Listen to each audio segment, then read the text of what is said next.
Okay, my phone says it's 9:01, so I'll call this meeting of the State Ethics Commission to order.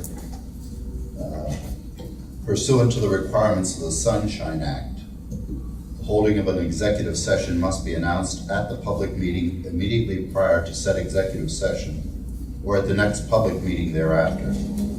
An executive meeting of this commission was held yesterday, June 27, 2018 at 4 p.m. to review matters that are by statute confidential, including completed investigations for the purpose of issuing final adjudications, applications for 90-day extensions of investigations filed by the investigative division, and other administrative matters.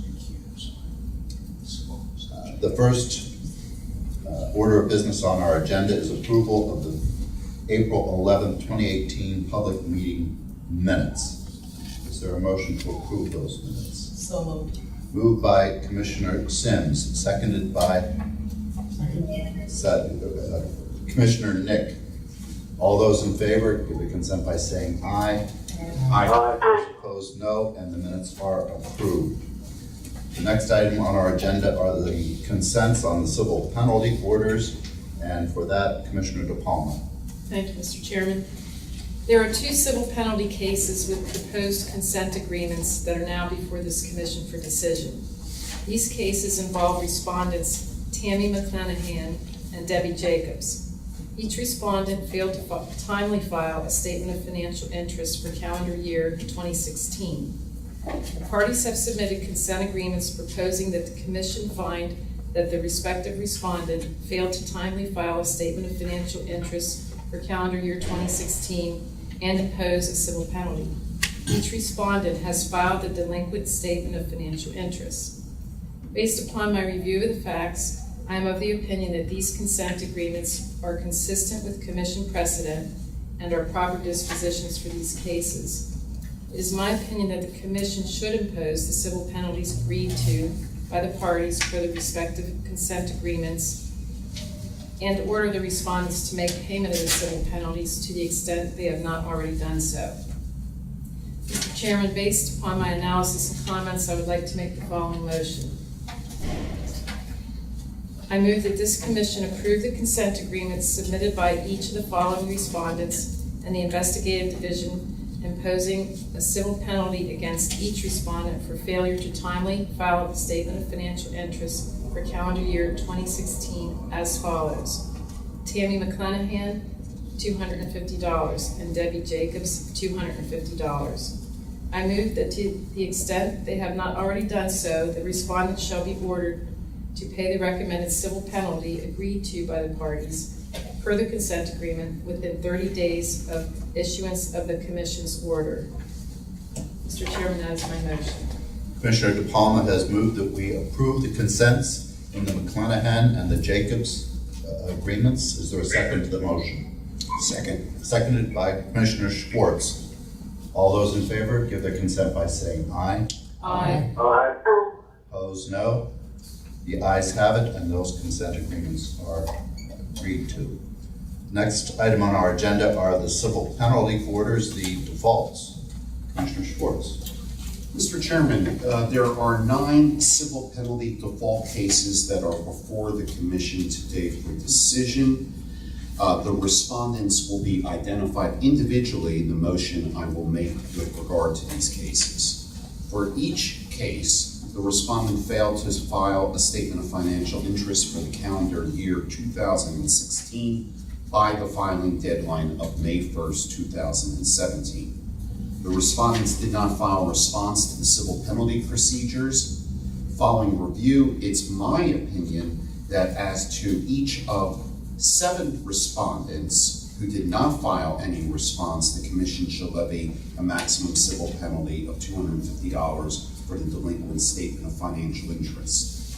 2 respondents that I also believe should receive a civil penalty of $250, namely Autumn Chapchern, who's with the Pennsylvania Department of Labor and Industry, and Tamara Frankel, who is an income maintenance caseworker at the Department of Human Services, contacted commission staff and have now filed their delinquent returns, it is my opinion that the commission should still order these respondents, or order the other respondents to file their statement of financial interest, the remaining 7, and there's nothing in the record that would constitute defense or excuse for their non-compliance.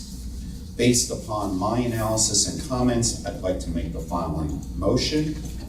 And that motion is that the commission levy a maximum civil penalty in the total amount of $250 against each of the following respondents for failing to file a statement of financial interest for the calendar year 2016. Patrick Lynn from the Pennsylvania Department of Corrections, Courtney Richardson from the Pennsylvania Office of General Counsel, Richard Stanisic, who is with the Pennsylvania Department of Human Services, Terry Watson with the Pennsylvania Department of State, Jermaine Washington with the Pennsylvania Department of Revenue, Alexandria Ionoval with the Pennsylvania Department of Military and Veterans Affairs, and Robert Curtis, also with the Pennsylvania Department of Military and Veteran Affairs. For these 7 respondents, I believe they should be ordered to file, and I move that they be ordered to file statements of financial interest for the calendar year 2016 within 30 days of the issuance of commission orders.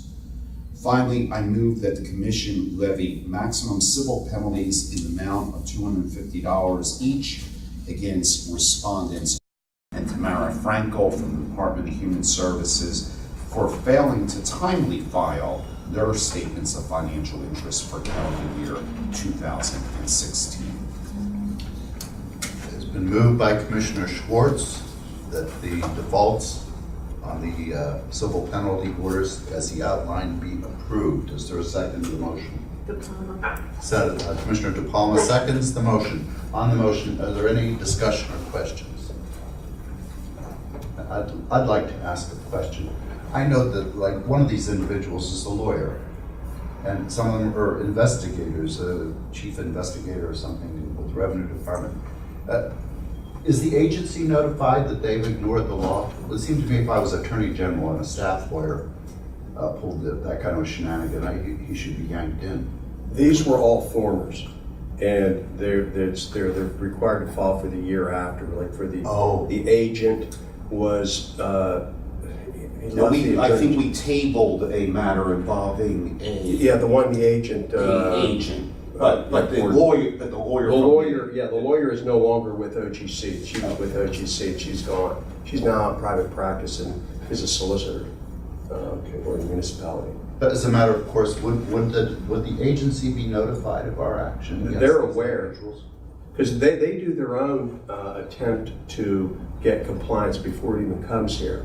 Particularly like with the ones that are under the governor's jurisdiction, there are emails sent, multiple letters sent, and they give the individuals an opportunity to file with OA's online filing system, and which is linked in with ours, and get compliance. And then they don't. When they finally exhaust all of their efforts, it comes here, and then we send 2 additional letters before we get to this point.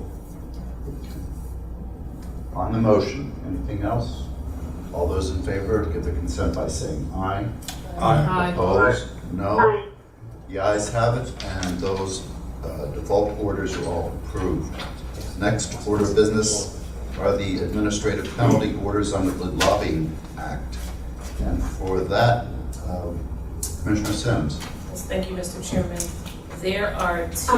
Actually, if I may, Vice Chair, before we go into the lobbying, I'm going to need to recuse myself from the discussion against involving Securus Technologies and abstain from the vote. So if it's in everyone's better judgment, I can call back in once Securus is discussed, or I can just abstain from the vote. Either way is fine for me. I don't think there's any problem if you listen and just abstain from the vote, Commissioner Galloway.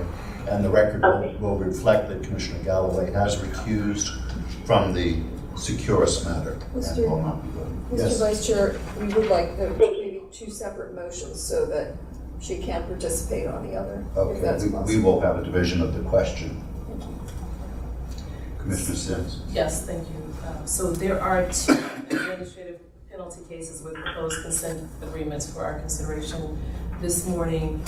Respondent Securus Technologies, and then the Big Sandbox, failed to timely file quarterly expense reports for the fourth quarter of 2017 in their capacities as principals. The parties are in agreement that both respondents' transgressions of the lobbying disclosure law were negligent. Respondents have now submitted their delinquent expense reports to the Department of State. So based upon my review of the facts, I am of the opinion that each consent agreement sets forth a proper disposition of this case. And I would like to make the following motions. I move that this commission approve the consent agreement submitted by the investigative division and the following respondent. The Big Sandbox, as to the Big Sandbox, one administrative penalty in the amount of $1,260 for its delinquent expense report for the fourth quarter of 2017. I move that the aforesaid respondent is directed to pay the agreed upon additional $200 payment to be made to the commission representing a portion of the cost incurred by the commission in the respective matter. Finally, I move that the Big Sandbox is directed to pay its administrative penalty and additional payments of $200 within 30 days of the mailing date of the commission's order. That concludes my motion with respect to the Big Sandbox. Okay, as to the Big Sandbox, Commissioner Sims has moved that we approve the penalty. Is there a second to the motion? Second. Seconded by Commissioner Nick. On the question, is there any discussion of questions? I have a question, if I may. Has that Big Sandbox been before us before? The name seems familiar to me. No, I don't believe so. Okay, and why only $15 a day? I don't recall we ever assessed it. No, we haven't. We typically have not gone that low. We felt there was an extenuating circumstance with this situation. It's a small operation, and the individual who was responsible for filing the expense reports was for an extended period of time in Puerto Rico following the hurricane disaster down there, assisting people filling out applications for aid. Once he finally got back up here, started taking care of his records here, he said, "Yeah, I screwed up," and so we thought it was appropriate to go with a lower penalty. Okay, anything else? Okay, on the motion as to the Big Sandbox, all those in favor give their consent by saying aye. Aye. Opposed, no. Aye. The ayes have it, and that is approved. Commissioner Sims. Yes, thank you, Mr. Chairman. I have one additional motion. As to Securus Technologies, I move that one administrative penalty in the total amount of $2,520 be levied for its delinquent expense report for the fourth quarter of 2017. I further move that as to Securus Technologies, the respondent be directed to pay the agreed upon additional $200 payment to be made to the commission, which would represent a portion of the costs incurred by the commission in the respective matter. And finally, I move that Securus Technologies be directed to pay its administrative penalties and additional payments of $200 within 30 days of the mailing date of the commission's order. That would conclude my motion with respect to Securus Technologies. Commissioner Sims has moved that we approve the consent agreement with Securus Technologies. Is there a second to the motion? Palmer. Seconded by Commissioner DePalma. All those in favor give their consent by saying aye. Aye. Those opposed, no. The ayes have it, and the consent agreement is adopted and approved. That completes our formal agenda for the day. Gentlemen, are you here for anything in particular? Yes, they are, Mr. Chairman. These are our two new investigators, Jonathan Fry and Grant Haskett. Jonathan comes to us from a 12-year career with the Baltimore Police Department, moved to York County. He's a graduate of York College in the Criminal Justice Department, and he's been with the commission since last November. He replaced Joe Sherbaum, who had been here. Joe was a in the military reserves and had a desire to do more full-time stuff with the military, so he left. And Grant Papix replaces Joe Grado, who was assigned to our Pittsburgh office. Joe resigned to take a position with the Gaming Control Board. But Grant is going to be primarily working out of the Harrisburg office since we have a greater need here for investigators than we do right now out in Pittsburgh. Okay, full-time. Welcome. Usually we're not this quick. We'll come around and do desk audits once in a while, too, you know. Mr. Chairman, one other thing, I was just talking with Chief Counsel, that we do usually approve the resolution that you all had signed for the budget. Should we read it into the record? Yeah. First, you know.